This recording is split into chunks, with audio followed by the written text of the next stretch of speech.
പണ്ട് പണ്ട് പണ്ട് നമ്മുടെ നാടൊരു കാടായിരുന്നു.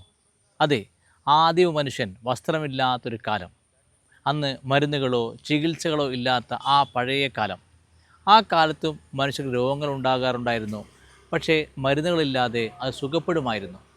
അങ്ങനെ സുഖപ്പെടുന്നത് എന്തുകൊണ്ടാണെന്ന് ചോദ്യം ഉന്നയിക്കുമ്പോൾ തീർച്ചയായും നമ്മുടെ ശരീരത്തിൽ അക്കാലത്തും ഇക്കാലത്തും എക്കാലത്തും രോഗം സുഖപ്പെടുത്തുന്ന ഒരു സെൽഫ് ക്യൂറിങ് മെക്കാനിസം അത് കൃത്യമായി പ്രവർത്തിക്കുന്നുണ്ട് എന്നുള്ളതാണ്. ഇത് ഏത് രൂപത്തിൽ പ്രവർത്തിക്കുന്നെന്ന് വ്യക്തമായി മനസ്സിലാക്കണമെങ്കിൽ ആഹാരം രോഗമുണ്ടാകുന്ന സമയത്ത് ഒഴിവാക്കുക എന്നുള്ളത് രഹസ്യമാണ് ഇവിടെ ഉള്ളത്. എന്ന് വെച്ചാൽ പലപ്പോഴും രോഗമുണ്ടാകുമ്പോൾ വിശപ്പുണ്ടാകുന്നില്ല, ദാഹമുണ്ടാകുന്നില്ല.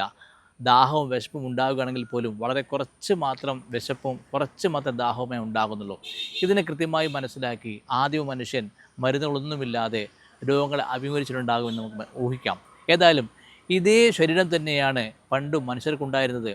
അന്നും ഇന്നത്തെ പോലെ നാം ജീവിക്കുകയാണെങ്കിൽ, അല്ലെങ്കിൽ ഇന്നും അന്നത്തെ പോലെ നാം ജീവിക്കുകയാണെങ്കിൽ തീർച്ചയായും നമ്മൾക്ക് മരുന്നില്ലാതെ രോഗങ്ങളെ സുഖപ്പെടുത്താനുള്ള ശരീരത്തിൻ്റെ സ്വയം സുഖപ്പെടുന്ന പ്രക്രിയ ഉപയോഗപ്പെടുത്തിക്കൊണ്ട് കൃത്യമായ രോഗശമനം നമുക്ക് സാധിക്കും.